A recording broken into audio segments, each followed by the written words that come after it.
అందరికీ నమస్కారం. ఇప్పటికైనా మేల్కున్నారా ప్రజలారా? సైకో పాలన వల్ల మనం ఎంత నష్టపోయామో తెలుసుకున్నారా ప్రజలారా? రాష్ట్రం విడిపోయాక 2014 ఎలక్షన్స్లో చంద్రబాబు గారు సీఎం అయ్యారు.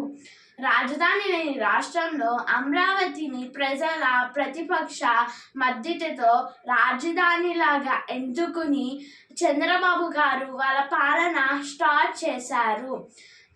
రాష్ట్రం అభివృద్ధిలో ఉండడం కోసం అనేక పెట్టుబడులు అనేక కంపెనీలు తెచ్చిన ఘనత చంద్రబాబు గారికి సాధ్యం అయింది. పిల్లల చదువు కోసం యూనివర్సిటీ కోచింగ్ సెంటర్ తెచ్చిన ఘనత చంద్రబాబు గారికి సాధ్యం అయింది. 2019 ఎలక్షన్స్లో వైసీపీ పాలన మొదలైంది.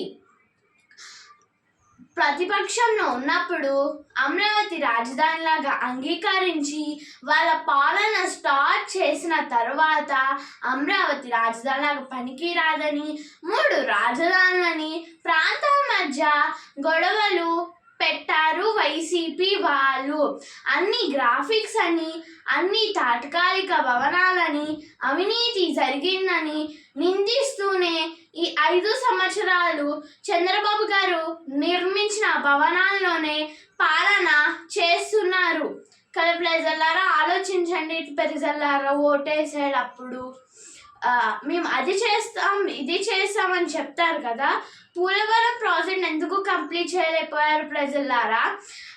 2021లో కదా కంప్లీట్ చేస్తా అన్న పోలవరం ఇప్పుడులాగా కంప్లీట్ అవ్వలేదు. అదే చంద్రబాబు గారు 72% కంప్లీట్ చేశారు. కానీ వైసీపీ వాళ్ళు ఎందుకు 28% ఎందుకు కంప్లీట్ చేయలేకపోతున్నారు? రైతులకు గిట్టుబాటు ధర ఇస్తానని ఇవ్వలేకపోయారు వైసీపీ వాళ్ళు. మెగా డిఎస్సీలు జాబ్ క్యాలెండర్స్ రిలీజ్ చేస్తానని చేయలేకపోయారు వైసీపీ వాళ్ళు కదా ప్రజలారా? బస్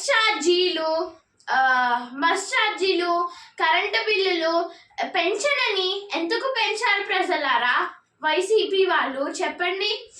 మన రాష్ట్ర రోడ్ల పరిస్థితి ఎలా ఉంది ప్రజలారా? దానికి కారణం ఎవరు? జగన్మోహన్ రెడ్డియే కదా.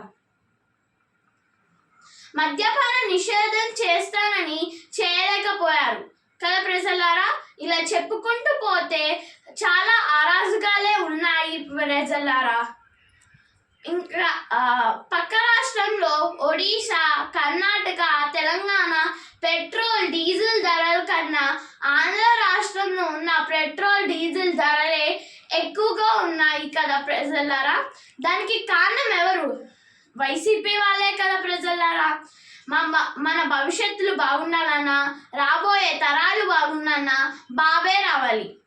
ఇంకా మన చింతనేని ఎమ్మెల్యే గారి గురించి చెప్పుకోవాలంటే 24 గంటలు ప్రజలకు అందుబాటులో ఉండే ఎమ్మెల్యే మన చింతనేని గారు. మా నాన్న ఎప్పుడు చెప్తూ ఉండేవారు, ఒకనప్పుడు అనే జగన్నాథపురంలో తాగునీళ్ళు లేనప్పుడు చింతనేని గారు జానంపేటలో ఉన్న కోడి చెరువు నీళ్లు 4 కిలోమీటర్లు బోర్ వేసి జగన్నాథపురంలోకి తాగునీరు తెచ్చిన ఘనత చింతనేని గారికే సాధ్యం అయింది. మన క్షేమం కోరే నాయకుడు మనకు కావాలా, లేకపోతే తన క్షేమం కోరే నాయకుడే కావాలా? తెలుసుకోండి ప్రజలారా.